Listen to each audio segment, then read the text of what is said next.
Hi, I want to explain to you today some of the reasons why this word gluten, this protein, is such a major player in a lot of health issues. When did we start to eat it? Why is it causing us so much trouble? And what's the difference between celiac and non-celiac disease?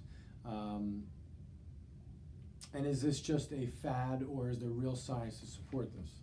So the first thing to understand is that what normally works for most people is fruits, vegetables, fish, and meat. Those are the things that we're meant to eat.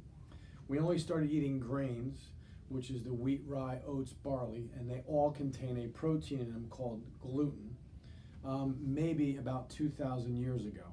Now, why do we do that? Because we formed communities. And when it used to be just myself and me going out and trying to find fruits and vegetables and kill some animals to eat, it was easy. I could feed my family. When we got into communities now, and now we have 200 to 400 people living in a community, it's very difficult to find all that specific food and feed everyone. So pretty soon we looked over there and we said, hey, why don't we start eating that? And there were the grains. Now, when we break up the grains and we make them into flour and we eat them, the protein in there is called gluten.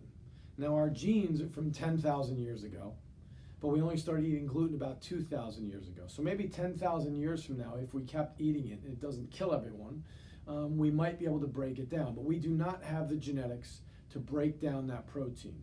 That means that gluten stays inside your belly like a pair of sneakers inside of a dryer, bouncing around and bouncing around and bouncing around. And after a while, it can be a major cause of causing leaks in your tight junctions and a leaky gut. And then that can be the beginning of creating major sustained inflammatory responses.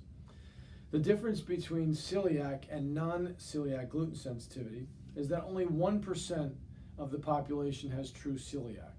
And it's usually those people are obvious. They're very thin and emaciated. They may be having a lot of gastrointestinal symptoms.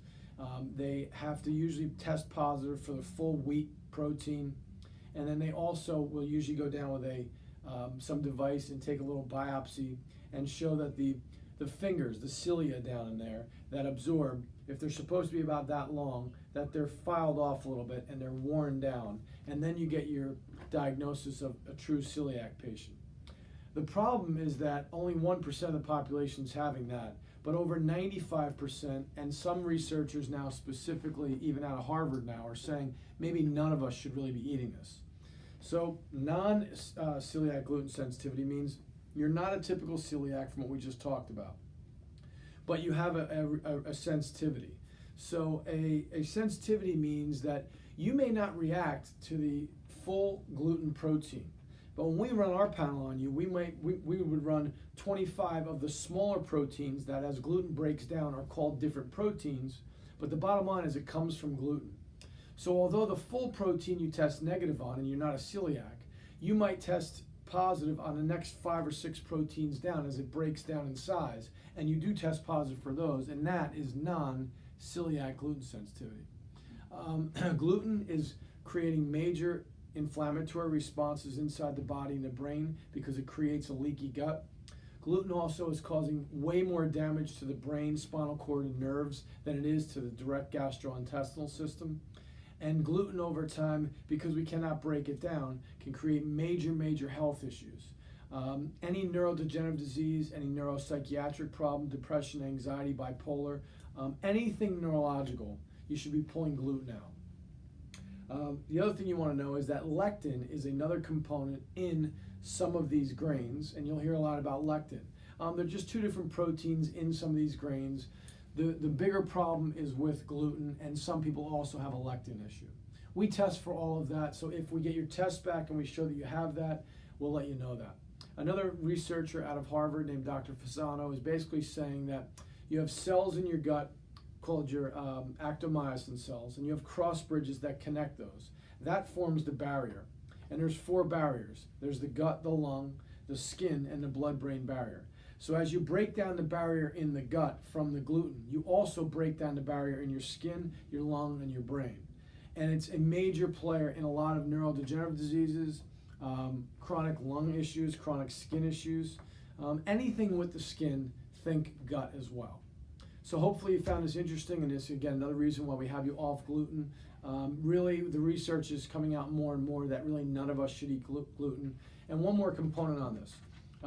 We used to spray our food for the pesticides and herbicides maybe once or twice, and you might lose 30 to 40% of the crop.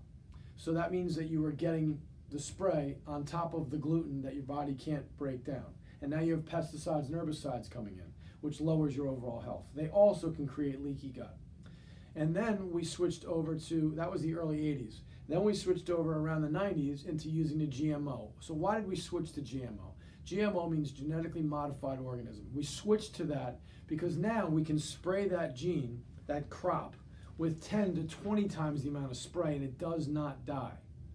So now we get a higher crop yield, which means more, but guess what we get inside of us? A tremendous amount more pesticides and herbicides. And those pesticides and herbicides now are coming in, they're creating leaky gut, they're creating major dysbiosis, throwing our good to bad guy ratio out of balance. And then you have the gluten problem also. So this is like the perfect storm to create major health issues. And it's one of the reasons, the main reasons why you want to be off gluten and be eating organic, which would remove those pesticides, herbicides, and the GMO type seeds that they may be using. So I hope you found this interesting. Thank you and have a great day.